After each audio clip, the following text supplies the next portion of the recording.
There have been hundreds of reports of these phantom black dogs, but the most famous is the black shuck. Ranging in different sizes, it is monstrous in form, much like the bar guest. There are hundreds of eyewitness accounts regarding these ghostly canines that still seem to be haunting the hills of East Anglia.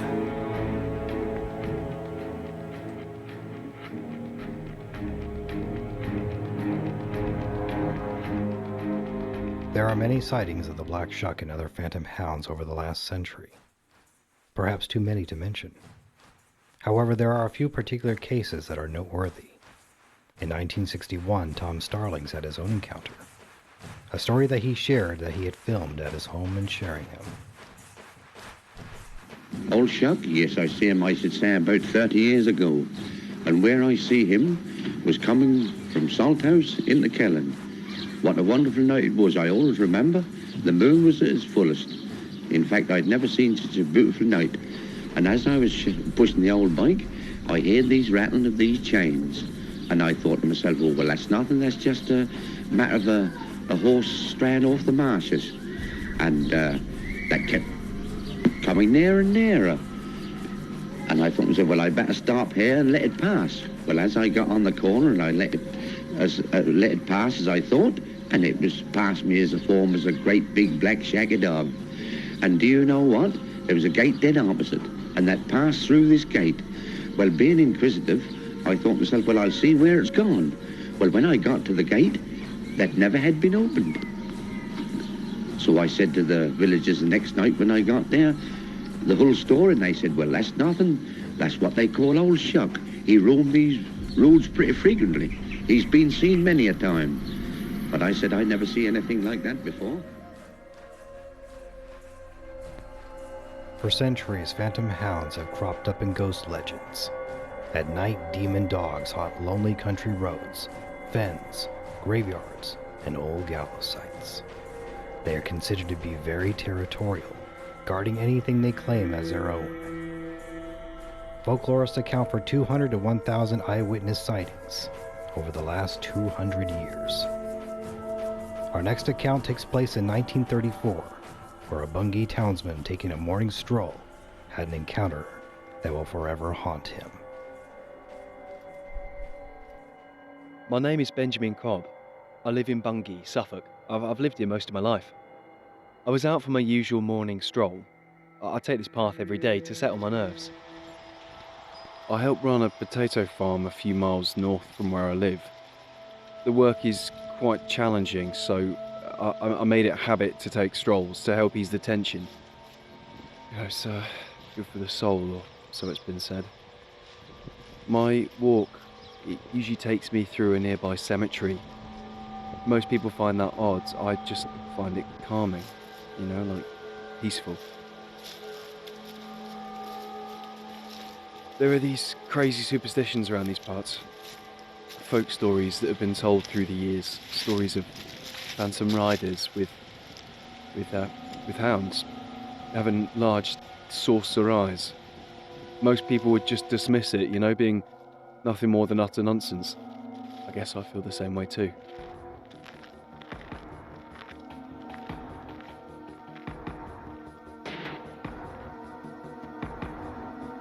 There was a strange, eerie feeling that engulfed me this particular morning. I shook it off as if it was nothing.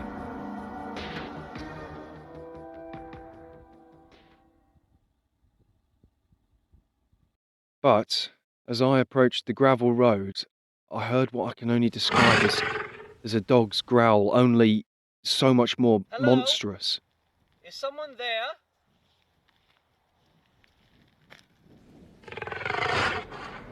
Then, from out of the mist it came.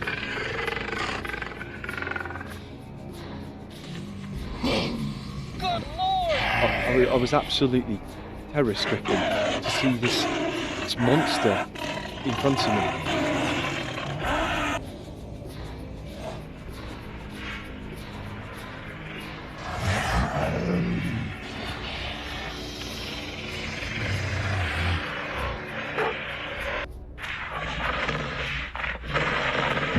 that's when I remembered the legends of the Phantom Hounds. You know, to look upon shut 3 times would bring certain death. So I closed my eyes, I kept them tight shut. But I could feel the beast come closer, as its breath was like heat on my face. I didn't dare open my eyes for fear that death would take me.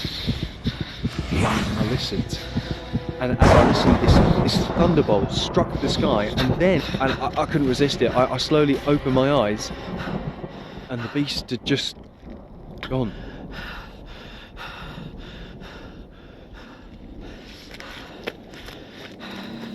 His darkness shifts along the graves, the roads, the gavels, the haze.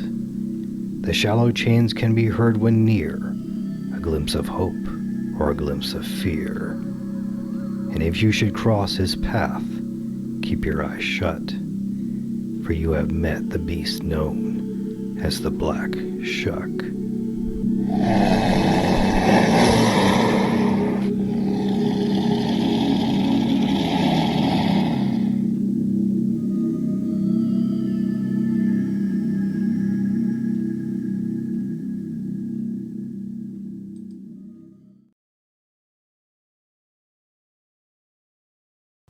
Our next creature hails all the way from the Pacific Northwest of Oregon to Maine.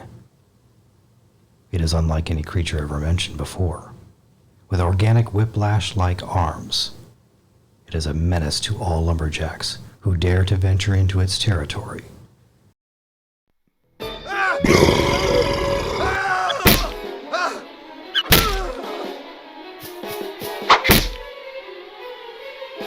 As darkness begins to creep into the woods, screams can be heard.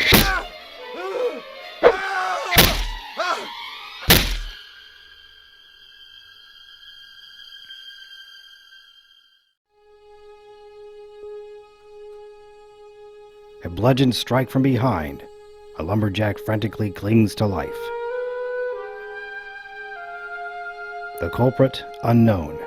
To some woodsmen, a dangerous foe as the settlers first reached the New World. Up north, the forests of Oregon, the cryptid known as a Sasquatch, aka Bigfoot, is the most famous cryptid in the region.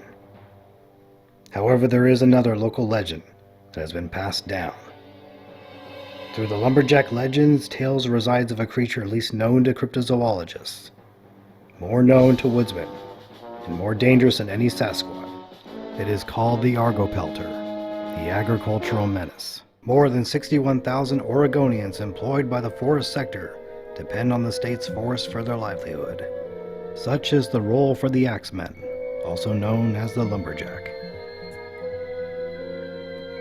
Lumberjacks worked in lumber camps and often lived a migratory life, following timber harvesting jobs as they opened. They then followed the general westward migration on the continent to the upper Midwest, and finally in the Pacific Northwest of Oregon. It is said, with the invention of motor vehicles, chainsaws, and other machinery, the old culture faded. Modern workers in the lumber industry are known simply as loggers now.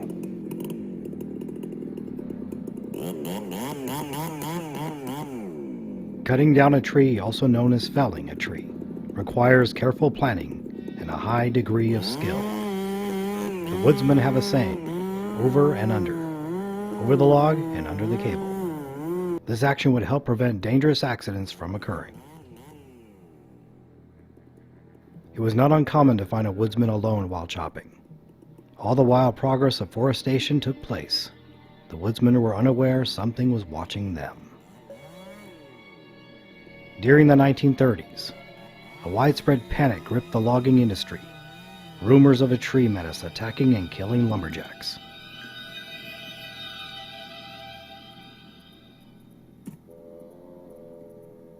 During one account, rocks, logs, and other debris were seen being chucked from afar, striking axemen from behind. To some, the stories were nothing more than folklore, until the stories grew even larger, twisting and turning into fantastic, monstrous tales.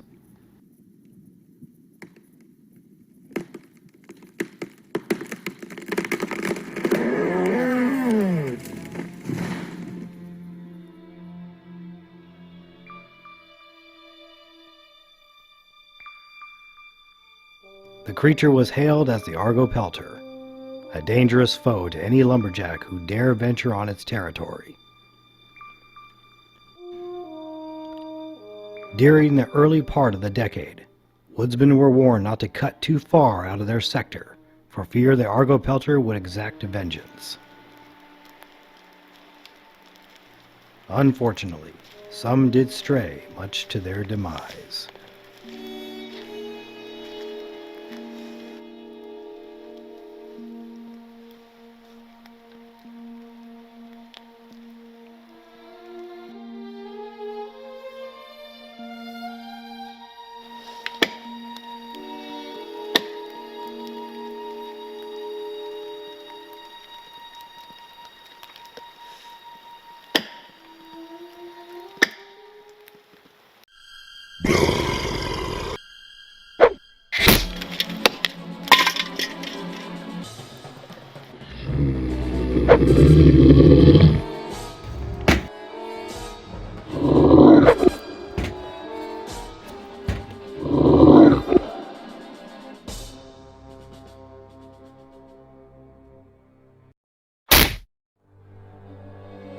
Our only description of an Argo Pelter comes from Big Ol' Kittleson.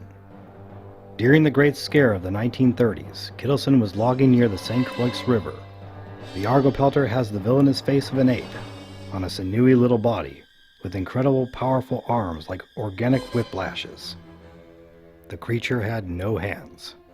He survived an Argo Pelter attack. He got a good view of the vicious creature before it bounded into the woods. The Pelter dealt the blow, but the limb was so punky that it flew into bits on Big Ol's head.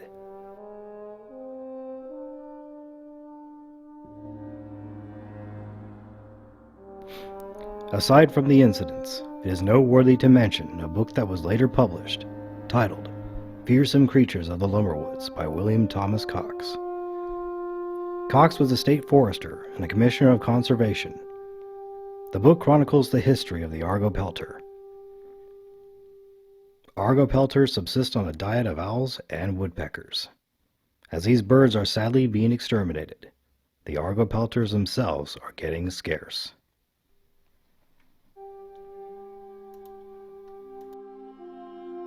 According to the chronicles, the pups are born on February 29th and always in odd numbers.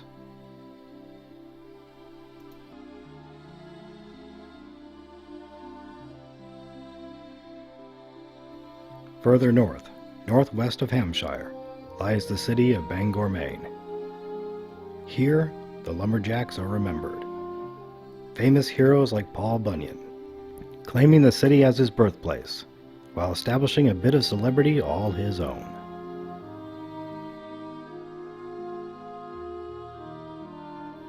Just like Oregon and other states up north, Bangor, Maine is home to the Argo Pelters as well.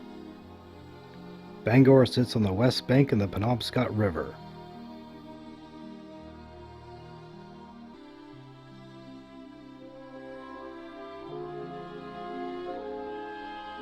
It is interesting to note that Vermont's Lake Champlain, which is home to the famous Champ Lake monster, was named after Samuel de Champlain, who sailed up the Penobscot as far as the site of Bangor.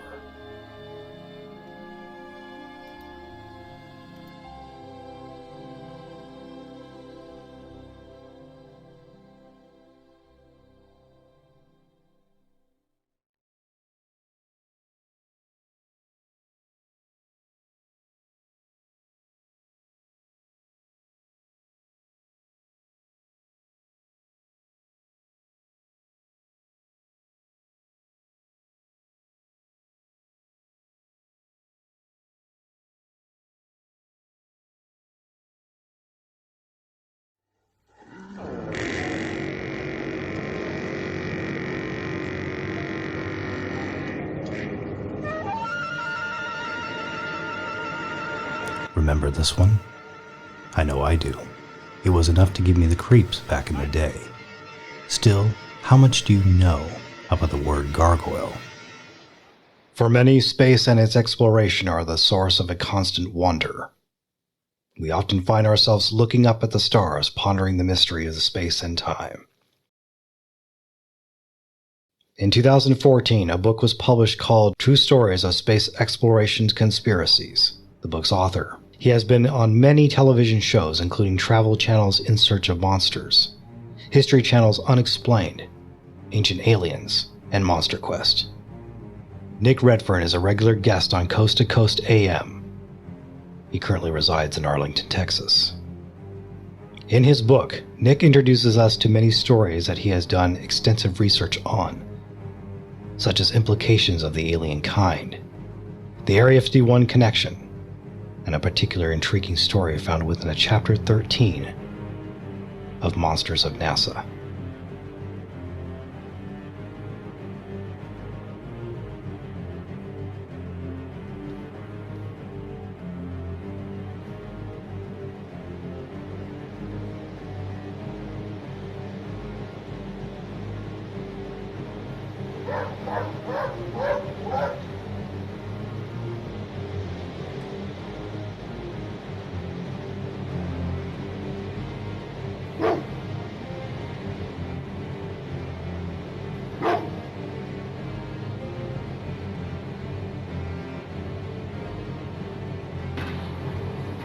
It was a blusterous night at the Johnson Space Center, and Frank Shaw was one of the last to leave. Frank was an archivist for NASA, so he often stayed late to finish paperwork. He began to make his way to his car, unaware of what he was about to witness.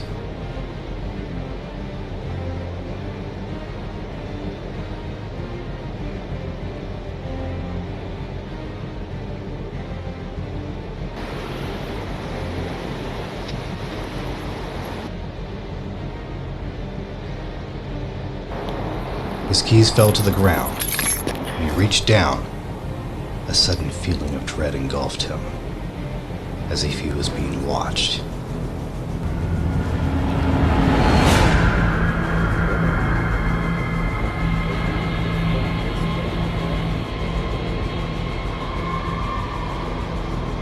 Frank quickly turned around, and to his absolute horror, a being was perched on the rooftop that sent terror down his spine.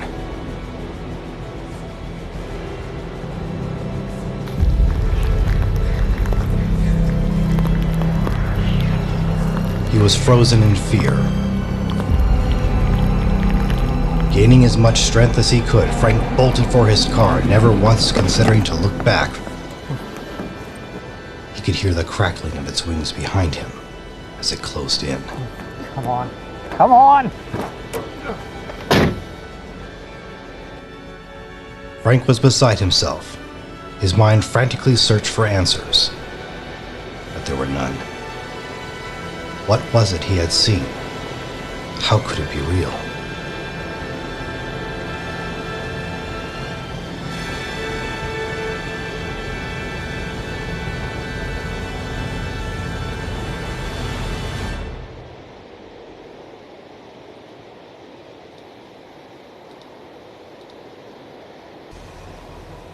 Frank wasted no more time. He shifted his car into gear and sped off into the night as fast as he could.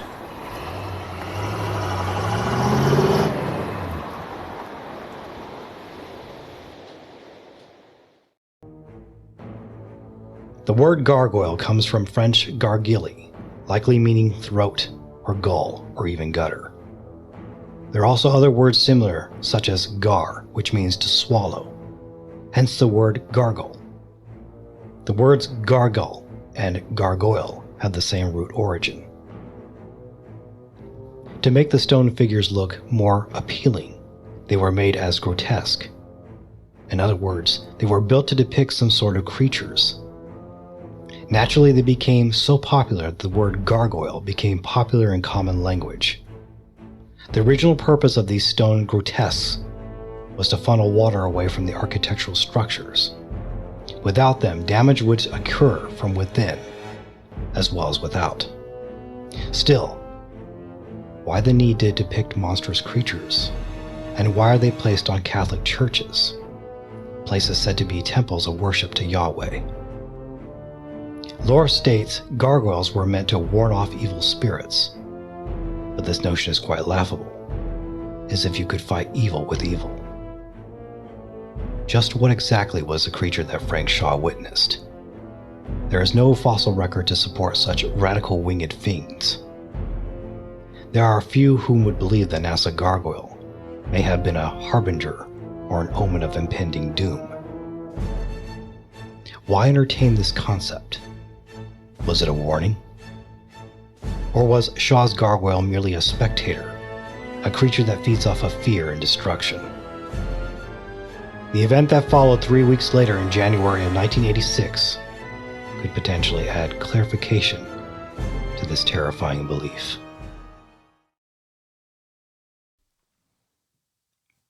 This monster compilation has come to an end, but what film wouldn't be complete without its own mascot? Our next story takes us to Arkansas, where one woman had the most amazing encounter that would change her life forever. On a sunny day in April of 2012, Laura Mason was making her way to the grocery store when she had an encounter like no other. She had driven through this particular area many times, as this route currently resides in her local county, close to her home. It would seem as if nothing out of the ordinary would occur, but on this day, Laura was in for a shocking encounter. As her vehicle approached the creek bridge, Laura states she saw something that made her feel as if she had stepped into the past. The encounter would happen for a moment, but the experience would resonate forever. Laura Mason gives her account of that amazing moment when time stood still. It was in the middle of the afternoon, about 2 o'clock. And I was on my way to the grocery store, and I live out in the country. The reason I didn't get a picture or anything of it was because I didn't have a smartphone back then. And I saw something coming up on the right side of me, on the passenger side, from underneath the bridge. And what I couldn't figure out what it was that I was seeing, because it was like 5 or 6 feet from me. And on the right side, on the passenger side out the window, and he was dark gray, like asphalt. And I didn't see any feathers or fur or fuzz. It was just like smooth.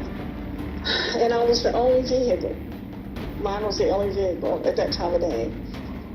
Had I been outside of my truck, had I been walking across the bridge, I would have been scared.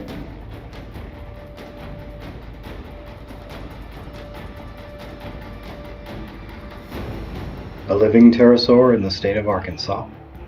How could this be possible? Paleontologists state that pterosaurs died out 150 million years ago, at the end of the late Cretaceous period, and all that's left is their bones, which provide clues about how they lived and how they died. But can their bones tell us everything about them? And are they really millions of years old? Pterosaur fossils are fragile, and a full skeleton is considered to be very rare. The largest skeleton in this exhibit was found in Transylvania, Romania in 2009. It was nicknamed Dracula. Scientists reported over the years that not even a single atom should be left after millions of years within a dinosaur bone. But when Mary Schweitzer rocked the scientific world with her discovery of dinosaur tissue within T-Rex bone, it would have been considered highly unusual for those whom have followed the paradigm of when dinosaurs lived and when they died. It would be the least expected of any discovery. Mary Schweitzer had her team repeat the process over and over again. For her, it was difficult to understand how you could still have the material in a dinosaur fossil that is said to be 165 million years of age. It is also fascinating to note that the Native American people depict a creature in their totems, and they call it the Thunderbird. To them, the Thunderbird is real, It is a part of their heritage and culture. But not all thunderbirds were feathered. Some were depicted as having leathery skin with protruding horns on the back of their skulls. Could they have been pterosaurs as well? Over the sound, everywhere you look, up and down, up into the Salish Sea, all the way down through Puget Sound, down into Astoria. Thunderbirds everywhere. It remains very important to us. The Thunderbird is not a forgotten effigy on a weather-worn rock or on a string of beads. It's alive and real to our people as the thunder, lightning, and rain of every summer storm that is given to us.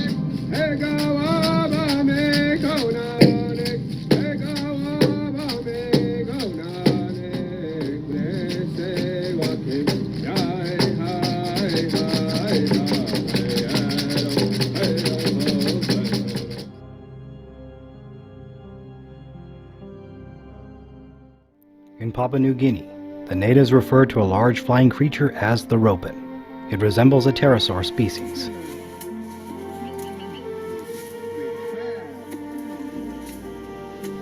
Though there have been many researchers who have come to PNG, one currently resides here. Rex Yapi is the only cryptid and Ropen hunter on Papua New Guinea. He as well as his team are determined to prove to the local government that the Ropen is thriving in the current habitat of PNG. Not only does Rex believe in the Ropen, he is also an eyewitness himself.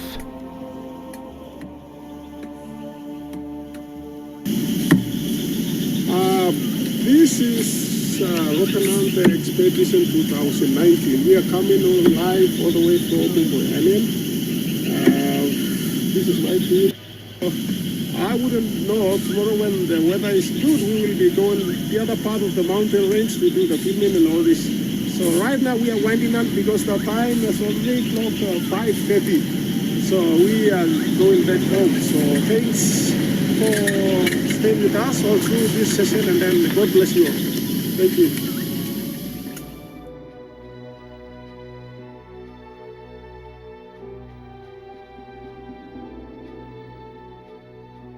Skeptics of the living pterosaur say it is highly doubtful that any species could have survived, let alone thrive in Arkansas, especially the kind that Laura encountered.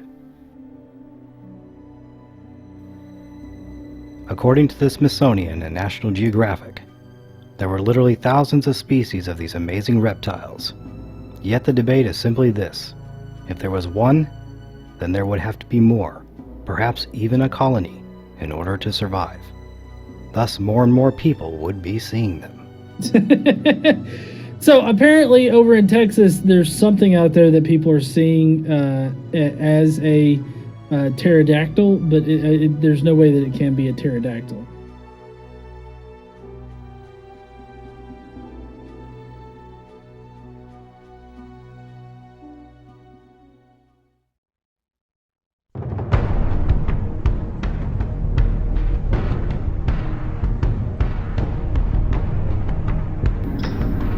The reason I didn't get a picture or anything of it was because I didn't have a smartphone back then. And I had no reason to carry a camera with me to the grocery store. I wasn't scared. Like I said, its mouth was closed, but it looked like I didn't see any teeth. Not that it didn't have any, they just weren't protruding out of the mouth or anything. I saw his left eye, and I saw his beak or bill, and I saw the bottom half of the head crest. He was dark gray like asphalt, and I didn't see any feathers or fur or fuzz. It was just like smooth.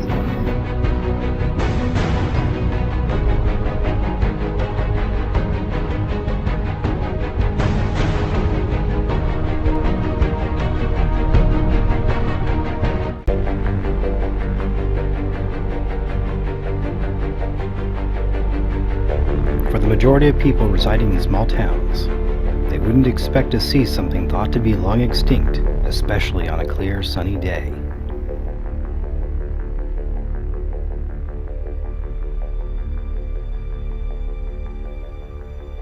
The thought of a pterosaur alive today would be an amazing discovery, but for most skeptics, it's simply impossible.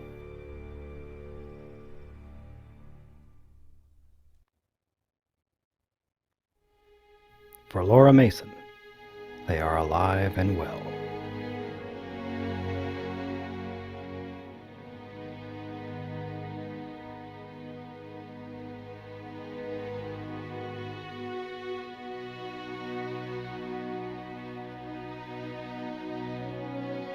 When we are young, we turn to the first page of a dinosaur book and read millions of years ago. We are led to believe these amazing reptiles of the land, sea, and sky are long gone. And yet, the eyewitness steps forward. They are the proof needed to challenge the preconceived notion that these creatures are far from extinct. The skeptic will be skeptical, and the sightings will continue worldwide. For Laura Mason, the encounter was real. On a bright sunny day, the pterosaur was 6 feet from her truck. And no one, not anyone, will ever convince her otherwise of what she saw that fateful day. Laura Mason is not just the first to see such a creature, and she will not be the last.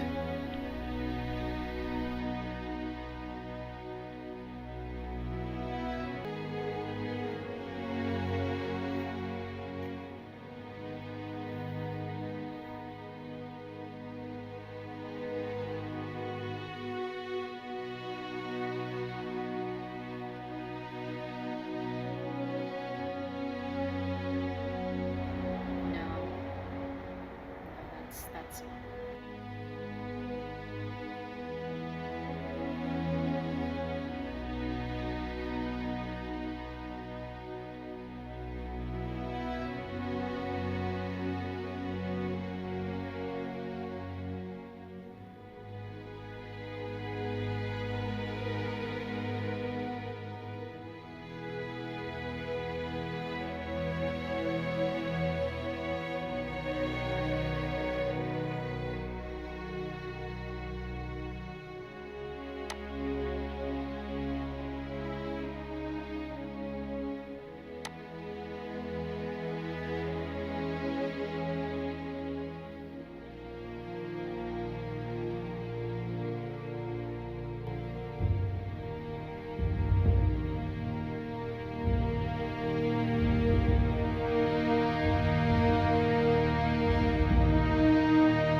up into the Salish Sea, all the way down through Puget Sound.